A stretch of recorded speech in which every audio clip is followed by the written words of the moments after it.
परिचय। आपका मित्र आपको चुनौती देता है कि क्या आप संख्या 1, 2, 3, 4, 5 को 11 से 30 सेकंड से कम समय में भाग दे पाएंगे? क्या 1, 2, 3, 4, 5 को 11 से भाग देना और जांच करना संभव है? इसमें 30 सेकंड से अधिक समय लगेगा। क्या आप मन ही मन में उत्सुक हैं कि इस सवाल को हल करने का कोई दूसरा तरीका है? इस पाठ में हम भाग के नियम व संख्याओं का गुणनखंड करने के बारे में जानेंगे। उद्देश्य। इस पाठ के अंत में आप निम्न करने में सक्षम हो जाएंगे: 2, 3, 5, 10 और 11 से विभाज्यता की जांच करने के नियम समझना, अभाज्य संख्याओं को परिभाषित करना, भाज्य संख्याओं को परिभाषित करना, अभाज्य गुणनखंड समझना, 2 से विभाज्यता। अनुज जानता है कि जिस संख्या के अंत में 2, 4, 6, 8 या 0 होता है तो वो संख्याएं सम संख्याएं होती हैं। उसने रैंडम आधार पर कुछ ऐसी संख्याएं लीं जिनके अंत में 2, 4, 6, 8 या 0 है और उन्हें 2 से भाग दिया। उसने देखा कि सभी में शेषफल 0 बचता है। अब उसने कुछ ऐसी संख्याएं लीं जिनके अंत में 2, 4, 6, 8 या 0 नहीं है और उन्हें 2 से भाग दिया। उसने देखा कि ऐसी सभी संख्याओं में 0 के अतिरिक्त कोई संख्या है, इसलिए उसने निष्कर्ष निकाला कि 2 से वही संख्याएं विभाज्य हैं जिन संख्याओं में इकाई के स्थान पर 2, 4, 6, 8 या 0 है। 3 से विभाज्यता। संख्या 3 से विभाज्य है या नहीं, ये जानने के लिए हम पहले वाला नियम नहीं अपना सकते। आप देखेंगे कि ऐसा क्यों है। 33 के अंत में 3 है, जबकि इसे 3 से विभाजित करने पर शेषफल 0 प्राप्त होता है। इसलिए 363 3 से विभाज्य है। 473 के अंत में भी 3 है, लेकिन जब इसे 3 से विभाजित किया जाता है तो शेषफल 2 बचता है। इसलिए 473 3 से विभाज्य नहीं है। इस तरह स्पष्ट है कि 3 से विभाज्यता जांचने के लिए एकदम अलग नियम होगा। यह जानने के लिए कि संख्या 3 से विभाज्य है या नहीं, उस संख्या के अंकों का योग करें। उदाहरण के लिए 363 की 3 से विभाज्यता जांचने के लिए हम 3, 6 और 3 का योग करते हैं। हमें योगफल 12 प्राप्त होता है और 12 3 से विभाज्य संख्या है। अब 4, 7, 3 के अंकों का योग करें। योगफल 14 प्राप्त हुआ, जो कि 3 से अविभाज्य संख्या है। इसलिए हम कह सकते हैं कि यदि संख्या के अंकों का योग 3 का गुणज है तो वह संख्या 3 से विभाज्य है। 5 और 10 से विभाज्यता। अनुज को किसी संख्या की 5 से विभाज्यता की जांच करना बहुत आसान लगता है। वो संख्याएं जिनके अंत में 5 या 0 है 5 से विभाज्य हैं। कोई भी वह संख्या जिसके अंत में 0 है वह 10 का गुणज है, इसलिए वह 10 से विभाज्य है। इसलिए कोई संख्या जिसके इकाई के स्थान पर 0 या 5 है तो यह 5 से विभाज्य है, और कोई ऐसी संख्या जिसके इकाई के स्थान पर 0 है तो वह संख्या 10 से विभाज्य है। 11 से विभाज्यता। मान लें कि संख्याएं 132, 1562, 2717 और 83919 है। ये सभी संख्याएं 11 से विभाज्य हैं और इसे भाग की सीधी विधि द्वारा जांचा जा सकता है।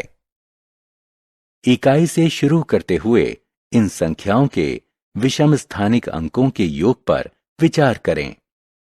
इसी प्रकार शेष अंकों या समस्थानिक अंकों के योग पर विचार करें। इन दोनों योगफलों के मध्य अंतर ज्ञात करें।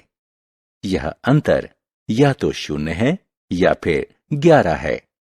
यह कोई संयोग नहीं है, यह सामान्य नियम है। यदि किसी संख्या के विषम स्थानिक और समस्थानिक अंकों के योग का अंतर 11 से विभाज्य है, तो वह संख्या भी 11 से विभाज्य होगी। अभाज्य संख्याएं और भाज्य संख्याएं। संख्या 1 को देखें। इसका केवल एक गुणनखंड है, स्वयं 1। एक विशिष्ट संख्या है। संख्याओं 2, 3, 5, 7 इत्यादि को देखें। वास्तव में इन संख्याओं के 2 गुणनखंड हैं, 1 और संख्या स्वयं। वे संख्याएं जिनके केवल 2 गुणनखंड होते हैं, वे अभाज्य संख्याएं कहलाती हैं। कुछ और संख्याओं जैसे 4, 6, 8 इत्यादि के 2 से अधिक गुणनखंड होते हैं। जिन संख्याओं के 2 से अधिक गुणनखंड होते हैं, वे भाज्य संख्याएं कहलाती हैं। संख्या 1 ना तो अभाज्य है और ना ही भाज्य। 2 सबसे छोटी अभाज्य संख्या है। यह एकमात्र सम अभाज्य संख्या है। अन्य सभी अभाज्य संख्याएं विषम हैं। इरेटोस्थेनस की छन्नी।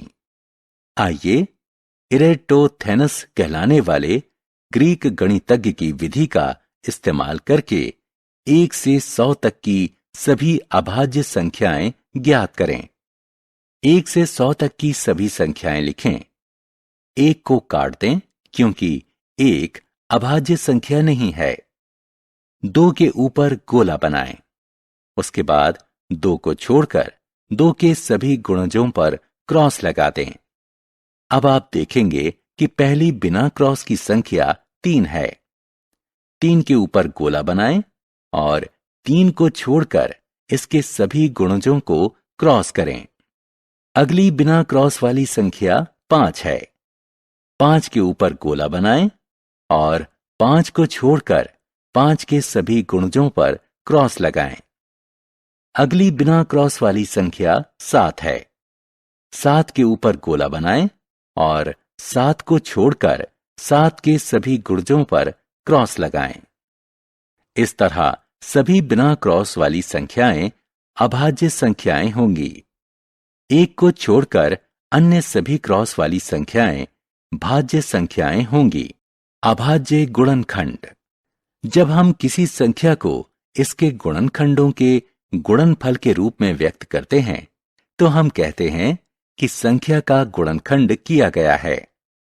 इस तरह जब हम 24 को 3 गुणे 8 लिखते हैं, तो हम कहेंगे कि संख्या का गुणनखंड किया गया है। गुणनखंड 8 का आगे 2 गुणे 2 गुणे 2 के रूप में गुणनखंड किया जा सकता है। हम 24 को 2 गुणे 12 के रूप में भी लिख सकते हैं। इसमें गुणनखंड 12 का आगे 2 गुणे 2 गुणे 3 के रूप में गुणनखंड किया जा सकता है। इस तरह 24 को 2 गुणे 2 गुणे 2 गुणे 3 के रूप में लिखा जा सकता है। 24 को एक और विधि से 4 गुणे 6 के रूप में भी लिखा जा सकता है। गुणनखंड 4 का आगे 2 गुणे 2 के रूप में गुणनखंड किया जा सकता है। गुणनखंड 6 का आगे 2 गुणे 3 के रूप में गुणनखंड किया जा सकता है। इस विधि से भी 24 को 2 गुणे 2 गुणे 2 गुणे 3 के रूप में लिखा जा सकता है। इस तरह 24 का गुणनखंड करने पर हमें अंततः 2 गुणे 2 गुणे 2 गुणे 3 ही प्राप्त होता है। इस गुणनखंड में शामिल गुणनखंड 2 और 3 दोनों अभाज्य संख्याएं हैं। किसी संख्या का इस प्रकार का गुणनखंड अभाज्य गुणनखंड कहलाता है। सारांश। आइए हमने जो कुछ सीखा है उसे संक्षेप में दोहराएं। जिन संख्याओं में इकाई के स्थान पर 2, 4, 6, 8 या 0 होता है वे 2 से विभाज्य होती हैं। जिन संख्याओं में इकाई के स्थान पर 5 या 0 होता है वे संख्याएं 5 से विभाज्य होती हैं। जिन संख्याओं में इकाई के स्थान पर 0 होता है वे संख्याएं 10 से विभाज्य होती हैं। यदि किसी संख्या के अंकों का योग 3 से विभाज्य है तो वो संख्या भी 3 से विभाज्य होगी। यदि किसी संख्या के विषम स्थानिक और समस्थानिक अंकों के योग का अंतर 11 से विभाज्य है तो वह संख्या भी 11 से विभाज्य होगी। 2 गुणनखंडों वाली संख्याएं अभाज्य संख्याएं कहलाती हैं। 2 से अधिक गुणनखंडों वाली संख्याएं भाज्य संख्याएं कहलाती हैं। 1 विशिष्ट संख्या है। यह ना तो अभाज्य है और ना ही भाज्य। संख्या 2 सबसे छोटी अभाज्य संख्या है। यह एकमात्र अभाज्य सम संख्या है। अन्य सभी अभाज्य संख्याएं विषम हैं। किसी संख्या को इसके अभाज्य गुणनखंडों में व्यक्त करना इसका अभाज्य गुणनखंड कहलाता है।